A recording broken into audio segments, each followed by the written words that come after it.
Position, and I feel like most of our position on healthcare is that it should be this sort of single-payer, government-sponsored program where pharmaceutical companies have some level of price controls on them, and they can't charge exorbitant rates. You can't have people like Pharma Bro, who, by the way, wasn't even sent to jail because of his usurious prices, but because of various other corruption.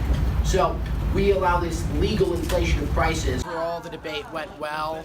I do think we have to work on getting everyone to participate more, because on both sides, only a minority of people participated. It was 3 or 4 people per side that were just sort of dominating conversation, which isn't necessarily a bad thing, but I'd like to see more involvement from everyone, give everyone a voice in these sorts of events. We will be holding more of them throughout the year, and I'd like to view this particular one as a sort of test bed for future endeavors like this. We will be on hiatus for a while due to the elections. We don't want overly heated rhetoric flying around the room, but that's our program as we see it now.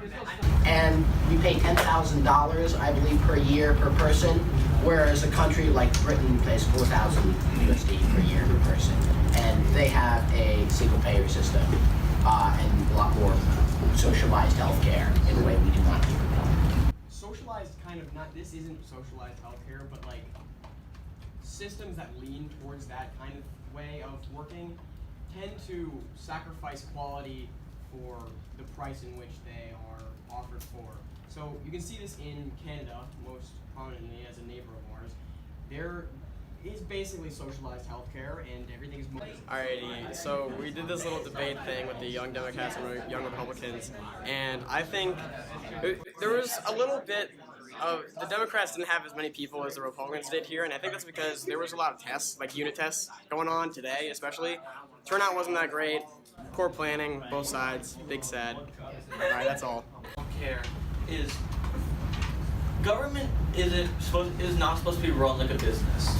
It's supposed to provide the needs and services that are required of it, like roads, but it's not supposed to make money.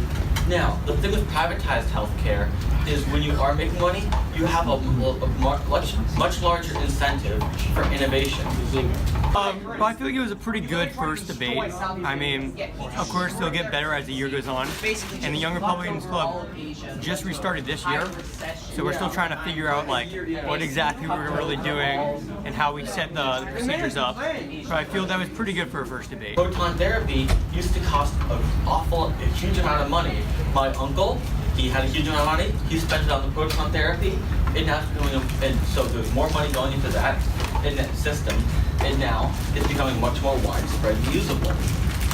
Without, if everything's provided to you by the government, there's going to be no incentive for improving and innovating your already existing technology.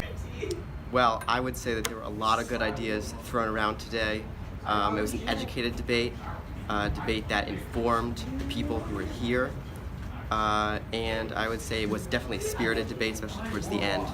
But I would definitely conclude from that the Young Democrats Club did make our points known, especially through the club leader. I think he did a really good job. And as a result of that, I would say the Young Republicans were left fumbling for points and logic, which would support their side and the viewpoints they support.